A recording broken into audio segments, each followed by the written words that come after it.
Dahil nagutom nga ako, tara magluto tayo. Napagdesisyonan ko nga magluto ng chicken pastil. Nasa Pinas pa nga lang ako nagki-crave na ako neto. Buti na lang nagkaroon ako ng opportunity para magluto nga. Kaya tara na nga mga bes, samahan niyo ako magluto. Handa ko na nga tong kawali, tsaka etong manok nilagay ko na. Kasunod ganyan ay naglagay na ako ng toyo na galing sa jowa mo. Joke lang! At syempre, naglagay na ako ng bawang dyan. Syempre, di mawawala ang sibuyas, kaso malaking portion ang nagawa ko. Di mawawala ang konting sipa ng anghang, kaya naglagay na rin ako ng sili. At hindi pa ako nakontento, naglagay na rin ako ng paminta. Medyo konti lang. Hindi pa nga ako nakontento, naglagay na ako ng pang-asim. Hindi suka ang nilagay ko, kundi kalamansi. Eto nga pala, explore lang sa pagluluto ng pastil. Hindi ko sure kung ano yung kakalabasan na lasa. Dahil eto nga yung first time kong gawin tong chicken pastil na to, bahala na nga si Batman dyan, mga be. Huy, ba't naman natin inasa?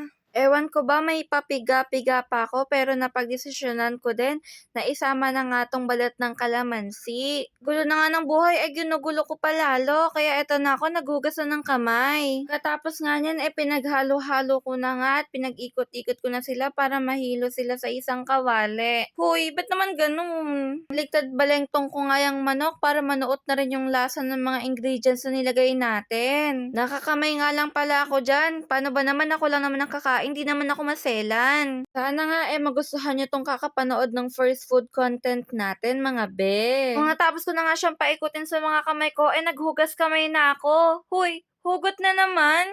Eto nga, kinuha ko na kasi ibababad ko siya ng 30 minutes to 1 hour dito sa lamesa. Kaya nga sa lamesa ko siya nilagay. Paano ba naman dito sa may lababo may mga sabon-sabon? Baka mamaya mahaluan. Oh, alam niyo na mga be. So, ibig sabihin, wala sa lamesa ang magiging lasa. After ko nga siyang binabad, tinanggal-tanggal ko na 'tong mga balat ng kalamansi. Kung isasama ko kasi 'to sa pagpapakulo, baka lalong umalat. Ito na nga, magpapakulo na tayo. Kapag nawala na yung sabaw at naging ganyan ang texture, okay na nga yan. Kasunod nga niyan, papalamigin ko muna. Paano ba naman kung hihimay-himayin ko 'to, baka mainit, mapaso ako. Ayan nga, nung nalaman kong nanlamig siya sa'kin, pinangunahan ko na. Dinurog-durog ko na siya. Hoy, sino naman ba pinaparinggan mo? Pwede balik na nga tayo, hinimay-himay ko na 'tong manok. Pagkatapos kong himay-himayin, ipiprito ko na nga siya, kaya naglagay na ako ng mantika. Sa parehas na kawali nga lang pala ang gagamitin natin. Gayat na nga ako dyan ng bawang, sibuyas at sili, kaya gigisahin ko na siya. May nakaligtas pang isang sili, ayaw ata magpagisa. Damot. Habang nagigisa nga tayo, na-excite na akong kumain. Gusto ko nang tikman kung anong kakalabasan ng lasa nito.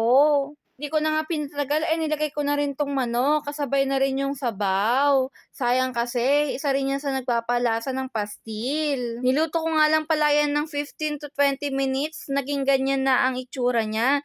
Kaya inahon ko na. At syempre, di pa pahuli ang kanin, kaya naghanda na nga ako. Eto, una kong ginawa, kumuha ko ng mantika, nilagay ko nga sa kanin, kaya nagkuha na rin ako ng pastil. Ay, isa lang ang masasabi ko, kainan na! Kumuha rin kayo ng makain dyan, mga be, para hindi lang naman ako yung kumakain habang pinapanood nyo to. At eto na nga, tinikman ko yung pastil. Grabe, ang sarap. Kaya eto, lalagyan ko na siya ng kanin.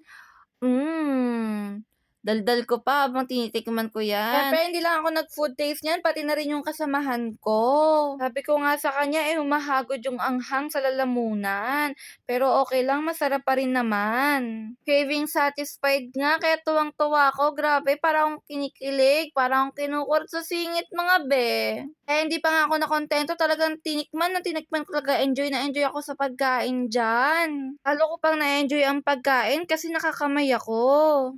Ewan ko ba, mukhang dinidetail ko pa sa kasamahan ko kung anong lasa nito. Para akong proud na proud yan, nakaluto ako ng ganito. Parang pwede na natin gawing business sa Pinas. Kung nakaabot ka nga sa video na to, thank you. Hanggang sa muli, bye-bye.